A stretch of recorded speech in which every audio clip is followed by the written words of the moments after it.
also talked about overcommitment of individuals working on the grant. And key personnel is another area where actions at the pre-award stage can have an impact for post-award.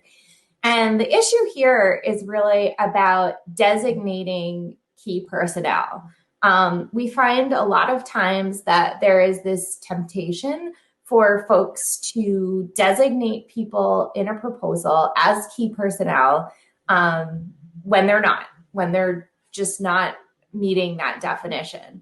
It can be helpful, at least in the PI's view, to list a lot of people who have certain level of credentials, education, experience as a way to bolster their proposal.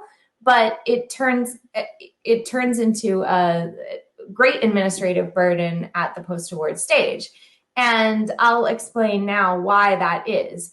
So when you designate people as key personnel, it comes with a number of requirements, and I'll talk mostly about the federal requirements. So firstly, key personnel are required to undergo a financial conflict of interest review related to the proposal. So if you have a long list of key personnel, you're going to have to do a FCOI review for all of those individuals on a regular basis.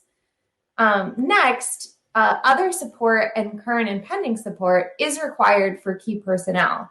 Now, this may need to be submitted at multiple different stages, depending on the sponsor. It could be required at the proposal stage. It could be required at JIT. It could be required at the progress report stage on an annual basis, for example, if there are changes to other support. So you may need to, again, for potentially a long list of key personnel, keep submitting and revising those other support or current and pending support documents, which can be really tiresome and burdensome. And lastly, as we know, when we have key personnel and they reduce their level of effort beyond a certain threshold, it's necessary sometimes to request prior approval from the sponsor.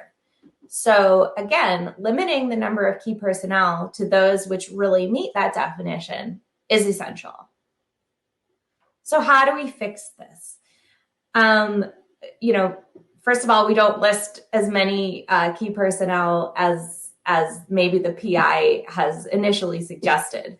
We need to really talk to the PI and educate them, again, on the definition of key personnel. Encourage your PI to trim down that list. Now, it sounds a little bit flip, but what I usually use to explain what a key personnel to my PIs is if the person working on the project won the lottery tomorrow and they gave up research and they left the project, could you reasonably fill their shoes? And could you do so relatively quickly? If the answer is sure, you probably don't have a key person. Not to say that their contributions aren't important, but they don't really meet the definition of key personnel. Now, if that person leaving really puts you in a bind because you really need that particular expertise and they contribute to the scientific direction of the project, you have a key personnel. So it is important to designate the people who truly are key people as key personnel, but you don't want to overstate that list. That's what's important. And then the second option is if you don't list them as key personnel, there's still an option to keep them in the proposal in another category. And in the case of NIH, the role of other significant contributor can be really helpful. So the other significant contributor has no measurable level of effort, but you can still insert the biosketch, which has all of the credentials, into your proposal. And so this allows you to, again, have that criteria for your proposal, but not have to list them as key personnel and have all of those burdensome tracking requirements at the post-award stage. So this can be a good compromise, which can meet the needs of your faculty without bothering your post-award folks.